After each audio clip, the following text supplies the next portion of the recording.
Hey everyone. Today's grammar and AP style lesson is going to focus on essential and non-essential clauses. One of the biggest grammar mistakes writers often make involve errors with essential and non-essential clauses. What are they? An essential clause is one that is important to the overall meaning of the sentence. It's essential. If you removed an essential phrase, the meaning of the sentence would change. It's important to remember that essential phrases are not offset by commas. You don't put commas before, after, or between an essential phrase because it needs to be with the rest of the sentence. Let's get an example. The man who is wearing the red shirt is my husband. Here, who is wearing the red shirt is an essential clause because it helps us identify in this group of men which one is my husband. If I didn't say who is wearing a red shirt, you would not know which man I was talking about, and you wouldn't know which one is my husband. A non-essential clause is the opposite. It is meant to give additional detail about the sentence, but it does not affect the overall sentence and meaning overall. If you removed a non-essential phrase from a sentence, its meaning would remain the same.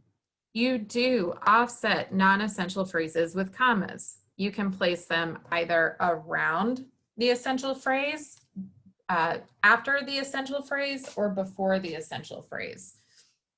Here's an example of a non-essential clause.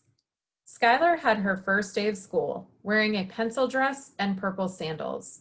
If I took away the phrase wearing a pencil dress and purple sandals, you would still understand the meaning of the sentence. You would understand that Skylar had her first day of school. The non-essential clause just provides you with her fashion choices for that moment and not really the meaning of the sentence. Here's another one. My father, Chuck, loves his granddaughter, Skylar. I only have one father, so by giving you his name, Chuck, I've just given you additional details. I haven't changed the meaning. I could take out Chuck and you would still know who I'm referring to. But my dad has more than one granddaughter. My brother has 3 girls, so there are many granddaughters that we could be referring to. Therefore, it is essential that I give you my daughter's name, Skylar, to know who or which granddaughter I am referring to. Although, let's face it, he loves them all, so I really shouldn't single out Skylar here. But this is why Chuck is surrounded by commas, while Skylar has no commas. Skylar is an essential phrase, while Chuck is a non-essential phrase. It's important that you understand the difference between these phrases because using them improperly can change the meaning. Let's use an example of why this distinction is important. Here's an essential phrase. Musicians who sell millions of albums should make millions of dollars. This seems to track logically. If you're Taylor Swift and you sell millions of albums, you're likely to make millions of dollars. But what if we offset the phrase who sell millions of albums as a non-essential phrase by adding commas? Musicians who sell millions of albums should make millions of dollars. By making this a non-essential phrase, you're suggesting that every musician, every single one of them out there, sells millions of albums, even Mouse Rat from Parks and Rec. And sadly, Mouse Rat doesn't sell millions of albums, nor do many musicians. Without this essential clause, the meaning doesn't have the same message, or the message doesn't have the same meaning. Sorry about that. So it's important to know which phrases are essential to a sentence and which ones are non-essential.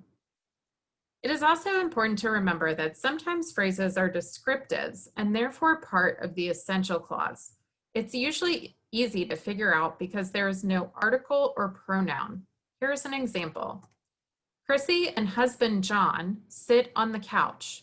Here, husband is an adjective describing John. It tells us who John is to Chrissy. Notice there's no article like the, a, or an, nor any pronouns like her, his, our. That's a good clue that the word is a descriptive and therefore should not be offset by commas. Meanwhile, Chrissy and her husband, John, Sat on the couch. John is a non-essential phrase here because Chrissy only has one husband. We can assume that for most couples since polygamy is illegal in America. So therefore, the name of a spouse, like a wife or a husband, would just be additional information that does not change the meaning of the phrase. Aren't they just the cutest couple? I just love them. So in summary, when a phrase is important to the meaning of the message, it's considered essential and you wouldn't use commas. If taking the message out does not change its meaning, then it is a non-essential phrase. A non-essential clause is not necessary to the sentence and therefore needs commas. So now that you've read the AP reading on essential clauses and you've watched this video, you can now do your AP homework. You're going to do the one sheet that's provided in Canvas and then upload it back by Wednesday. And then make sure you read chapter 4 by Wednesday. It's a pretty quick read. And I will go over the effectiveness of words and mastering grammar in Wednesday's lessons. Have a great day, everyone.